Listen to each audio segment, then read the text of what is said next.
নমস্কার বন্ধুরা, আমাদের চ্যানেল গার্ডেনার্স গ্যাজেটসে আপনাদের স্বাগত জানাই। আজ আমরা এমন একটি গাছ নিয়ে আলোচনা করব, যার নাসার মত অনুযায়ী one of the best air purifying plant বলতে পারি আমরা। পিস লিলি বা স্প্যাথিফাইলাম। পিস লিলি বা স্প্যাথিফাইলাম পছন্দ করে ট্রপিক্যাল ক্লাইমেট, অর্থাৎ যদি এর অরিজিন বলতে চাই সাউথ আমেরিকার দুটো দেশ ভেনেজুয়েলা এবং কলম্বিয়া। তাছাড়াও প্রাকৃতিক যদি বাস্তুতন্ত্র বলি রেন ফরেস্টের সেডি অঞ্চলেও এই গাছটা পাওয়া যায়। পিস লিলিস অ্যাভারেজ যদি লাইফ স্প্যান বলি 3 to 5 ইয়ার্স, এবং প্রপার কেয়ার পেলে এই গাছটা 10 বছরেরও বেশি বাঁচতে পারে। পিস লিলি যে কোনো মাটিতেই ভালো হয়, শুধু মাথায় রাখতে হবে এটা হেভি ক্লে সয়েল না হয়। তাছাড়া যে পিস লিলির জন্য যে আমরা মাটি ব্যবহার করবো সেটা অবশ্যই ওয়েল ড্রেন্ড হতে হবে এবং ময়েশ্চার ধরে রাখার ক্ষমতা হতে হবে সেই মাটির। এবং ওর যেই মাটি ব্যবহার করবো তার পিএইচ ভ্যালু হতে হয় 5.5 থেকে 7, এবং অ্যাসিডিক সয়েলও ভালো হয়, পিস লিলি ভালো হয়। এবং তার পিএইচ ভ্যালু যদি বলি 5.5 থেকে 6.5। পিস লিলির জন্য যে সানলাইট প্রয়োজন সেটা অবশ্যই ব্রাইট হতে হবে এবং ইনডাইরেক্ট সানলাইট পিস লিলি। এবং তাছাড়া পিস লিলি শেড বা হাফ শেডও হতে পারে বা ফুল শেডও হতে পারে, তবে যদি টেম্পারেচারটা উষ্ণ হলে ভালো হয় এর জন্য। তার সঙ্গে সঙ্গে পিস লিলি যেহেতু একটি ইনডোর প্ল্যান্ট হিসাবে বিবেচিত হয়, ওই জন্য আমাদের এমন জায়গায় পিস লিলি লাগাতে হবে যেখানে ইনডাইরেক্ট সানলাইটটা পাওয়া যায়। তার সঙ্গে সঙ্গে আমাদের মাথায় রাখতে হবে যে পিস লিলি একদম যেন ডাইরেক্ট সানলাইট যে এক্সপোজার না পায়। এর কারণে কি হতে পারে, ওর পাতাগুলো সবুজ থেকে পুড়ে গিয়ে খুব শীঘ্রই ব্রাউন হয়ে যেতে পারে, সেটা আমাদের মাথায় রাখতে হবে। পিস লিলি যেহেতু একটি ট্রপিক্যাল ক্লাইমেটের গাছ, সেই জন্য সর্বনিম্ন তাপমাত্রা এবং সর্বনিম্ন সহনশীলতার মাত্রা হতে হবে 4 থেকে 1.7 ডিগ্রি টেম্পারেচার। এবং এর যে টেম্পারেচার হলে ভালো সেটা হচ্ছে 16 ডিগ্রি টেম্পারেচার হলে পিস লিলি ভালো ওপরে হলে। তাছাড়া এর যে সর্বোত্তম টেম্পারেচার সেটা হচ্ছে 21 ডিগ্রি সেন্টিগ্রেড টেম্পারেচার। এবং আমরা এটা যদি বাড়িতে রাখি, আমরা ইস্ট ফেসিং করে পিস লিলি গাছ রাখতে পারি। আমরা যে পিস লিলির ফ্লাওয়ার হিসাবে জানি সে যে দুটো অংশ নিয়ে গঠিত হয়। স্প্যাথ হচ্ছে যে সাদা অংশটা, আপনারা দেখেছেন হয়তো, সাদা অংশটাকে স্প্যাথ বলে, ফুলের মতো অংশটা। এবং স্প্যাডিক্স হচ্ছে সাদা অংশের ভেতর যে সবুজ রঙের অংশটা থাকে সেটাকে আমরা স্প্যাডিক বলে থাকি। এই দুটো অংশ নিয়ে যে ফ্লাওয়ার আমরা জানি পিস লিলি সেটা গঠন হয়। পিস লিলিতে আমাদের জল দেওয়ার ক্ষেত্রে সামঞ্জস্য বজায় রাখতে হবে, অর্থাৎ কখনোই আমরা পিস লিলিকে আন্ডার ওয়াটারিং বা ওভার ওয়াটারিং কোনোটাই করবো না।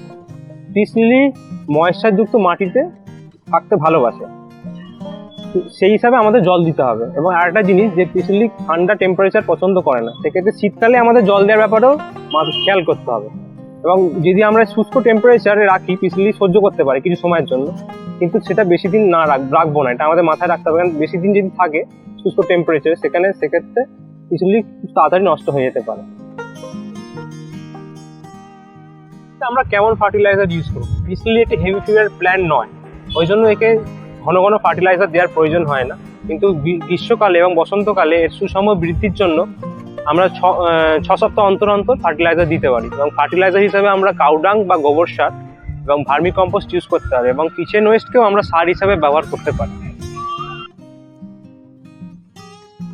স্প্যাথিফাইলাম যেটা স্পেশালি নর্মাল স্পিসিসের মধ্যে আমরা বলতে পারি, সেটা প্রায় 12 ইঞ্চির মতো লম্বা হয়।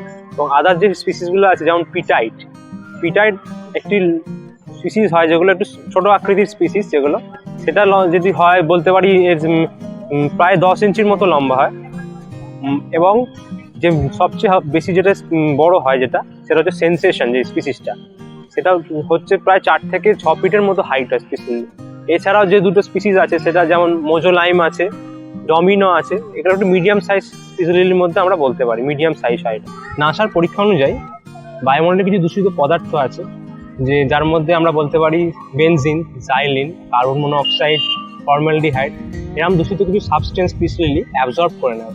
এবং প্রায় 60% মতো এই ধরনের দূষিত পদার্থ অ্যাবজর্ব করে, এবং বায়ুমণ্ডলে প্রচুর পরিমাণে ময়েশ্চার ছড়িয়ে, যার কারণে আমরা আমাদের শ্বাস প্রশ্বাস উপযোগী বাতাস পেয়ে থাকি। আমাদের বাড়িতে ব্যবহৃত কিছু ক্ষতিকর পণ্যের যে ভেপার হয়, সেখানে হাত থেকেও পিস লিলি আমাদের রক্ষা করে। যেমন অ্যালকোহল, অ্যাসিটোন, এই ধরনের যে ক্ষতিকর প্রভাব আছে সেগুলো হাত থেকে আমাদের পিস লিলি বাঁচায়। সারা পৃথিবী জুড়ে ইনসোমনিয়া বা খারাপ ঘুমের সমস্যার জন্য অনেকেই ভুক্তভোগী।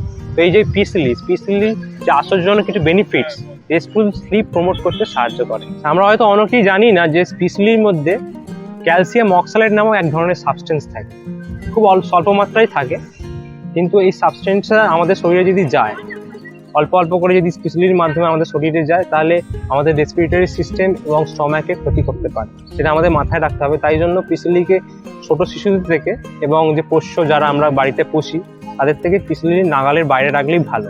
পিসিলি ছাড়াও ক্যালসিয়াম অক্সালেট নামক যে সাবস্টেন্সটা বললাম ওটা ড্যাফোডিলস, ট্রু লিলিস, ফিলোডেন্ড্রনস এইসব জাতীয় উদ্ভিদও পাওয়া যায়। পিসিলি বা স্প্যাথিফাইলাম নিয়ে এতক্ষণ যা যা বললাম আশা করি বন্ধুরা আপনাদের খুবই ভালো লেগেছে এবং আমরা আগামী দিনেও নতুন নতুন কিছু আরও ভিডিও গাছপালার উপর বানাবো। তো অবশ্যই আমাদের চ্যানেল গার্ডেনার্স গ্যাজেট সাবস্ক্রাইব করবেন, শেয়ার করবেন এবং আপনাদের যদি কিছু বক্তব্য থেকে থাকে অবশ্যই কমেন্ট বক্সে আমাদের জানাবেন। আমরা চেষ্টা করবো যার সলিউশন যাতে আমরা দিতে পারি।